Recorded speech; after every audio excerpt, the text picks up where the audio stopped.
Shots fired. Now reserves from phalanx need to secure ground.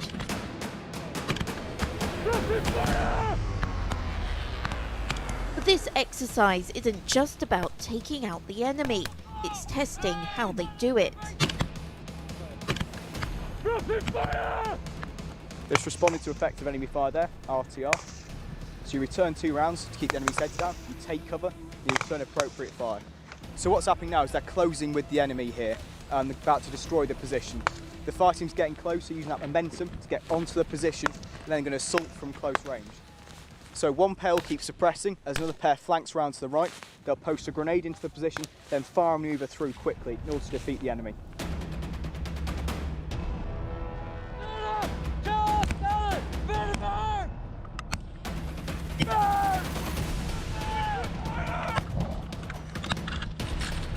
And at this point, what's your overall opinion of how they're doing at the moment? Okay, so this is their first run through of this fire team. You've got a junior Kingsman, so a private soldier, acting as a 2IC sectioner. So he's acting 1 rank up and he's doing a really good job. It's a really good opportunity for him to step up and do his job, and I'm really pleased that he's controlling his fire team so far. They're making good use of the ground. They've used some debrief points from previous demos. They're popping smoke there before they attack. I'm quite impressed. Given the ground that you had, you pushed out left and right. You could have given a little bit more spacing, but a lot of people are getting channeled in just because it's a bit of a re-entrant. However, he still covered the ground as you was told to do. It was brilliant. It really tested our ability to communicate with each other and test our own skills and drills to make sure that we were in good cover, making sure that we laid the rounds down. Exercise Resilient Line 2 wasn't meant to be here in Northumbria. It was set to be based out in Denmark, but because of COVID-19, they had to change their plans.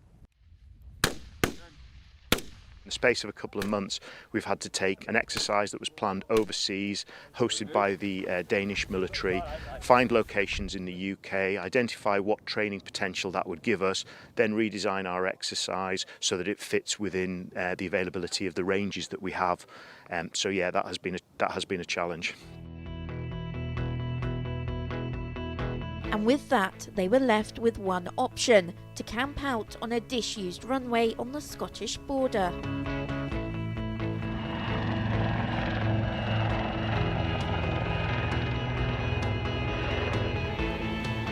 So this is my tent, tent 11. I'm staying in it with 2 other officers from phalanx. As you can see, there's lots of space inside at the moment. There's fewer of us in this tent than there would be normally, and that's all linked into the COVID restrictions that we're experiencing on the camp. In light of that, we've also made some special amenities. So for example, I've got my own wash bowl here. Each service personnel has been issued with their own wash bowl for the exercise, for health and safety reasons and for hygiene. We've each got our own washing bag for our own personal clothes. And we've also got our own personal solar showers as well. And that is all just designed to keep things as clean and disinfected as possible, but also so there's no sharing of kit and equipment.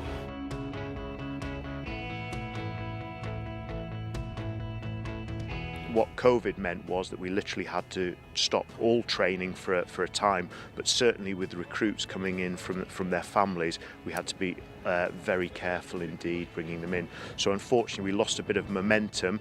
Now that we're back to training and recruits are coming in again, we're loading them onto training courses, but of course there's a backlog, there's months of recruits who are interested and want to join, and the challenge for us is to get them into the system as quickly as we possibly can. With a regimental wake-up at 5:30 a.m, it's straight into action. And back on the range for more live-fire tactical training.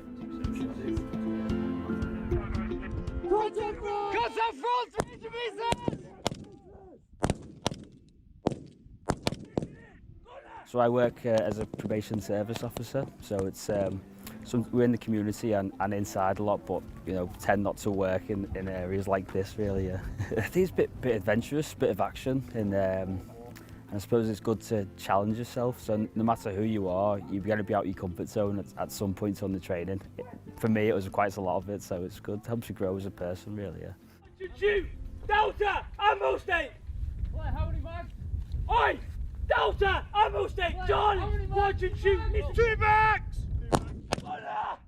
On distance! The aim here is to get the reserves to the same level as the regulars to integrate them on the battlefield.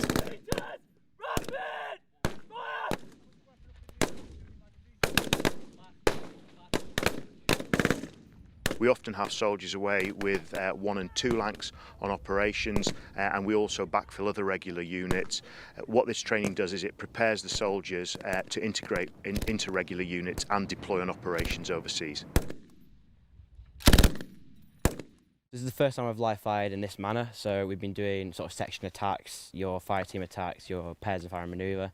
I've done range work in the past, but this has been an amazing package. It's given us some experience that's actually going to be applicable in the field as well. I'm hoping to join as a regular officer, so I'd like to get some experience as a reserve soldier first, and just sort of make sure that it's the career I want to do. We've got sweet and sour pork, we've got roast chicken, we've got stewed beef with dumplings, chicken a la king with rice as well.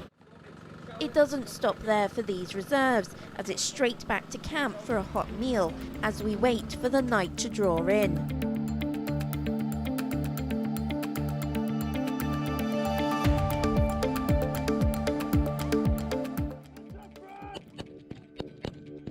Then it's back on the range for a live fire night shoot.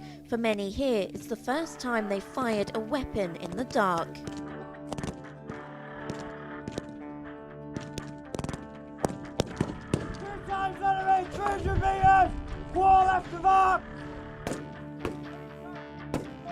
We operate in day and night. Obviously, we need to be prepared to fight the enemy with light and without. It's absolutely essential that we practice with the pieces of equipment, as I aforementioned, the night sights and the LLMs, so that we're absolutely ready to defeat any enemy that we're facing.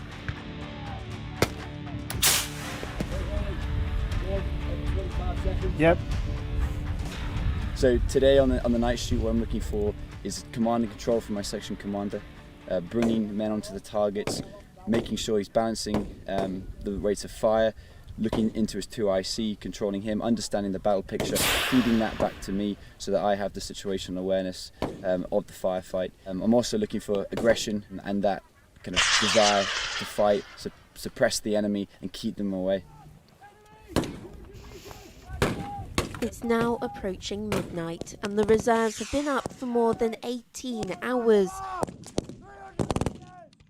What they're doing here is of course being tested to see how well they operate as a platoon in the dark.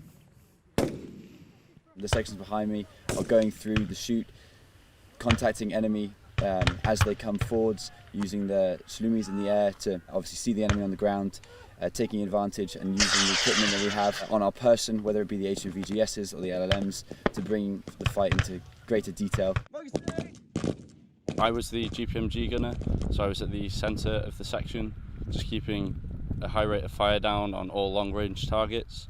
So whereas the IW fire about 300 metres, 600 at section level, I could just keep hitting those targets further and further away.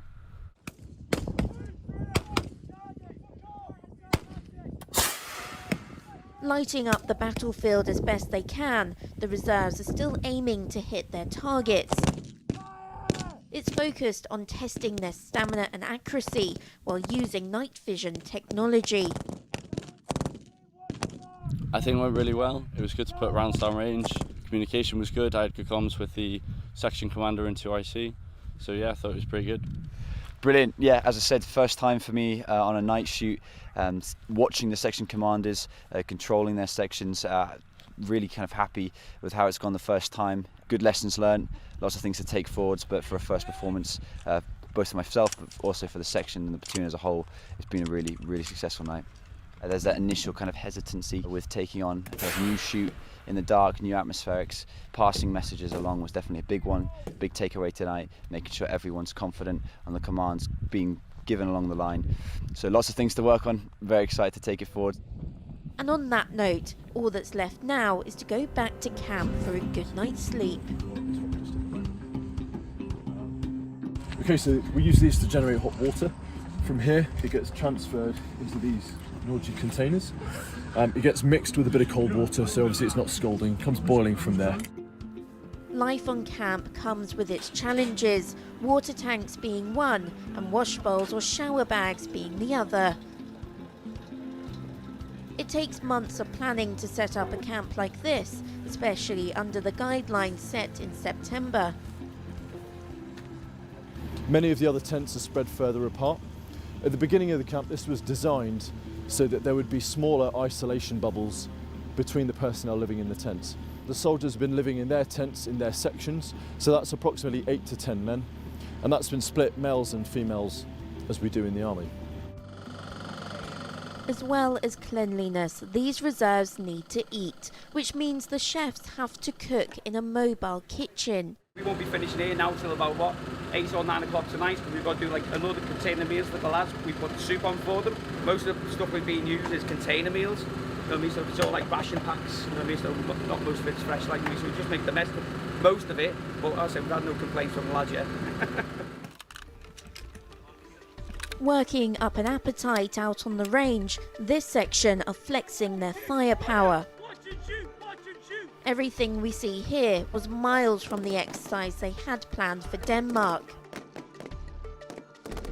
The exercise in Denmark was going to be largely a blank exercise. This, because we have the opportunity to conduct field firing with live ammunition, means that we've had to almost redesign the whole exercise. The intent is still the same, which is to prepare reservists to integrate with their regular counterparts for operations overseas, but when they're using live ammunition, we really do have to be careful how we progress from individual skills to fire team to section. So yeah, there was a bit of a redesign. The skills they learn here are vital for their future deployments. If you enjoyed this video, don't forget to like and subscribe to our channel.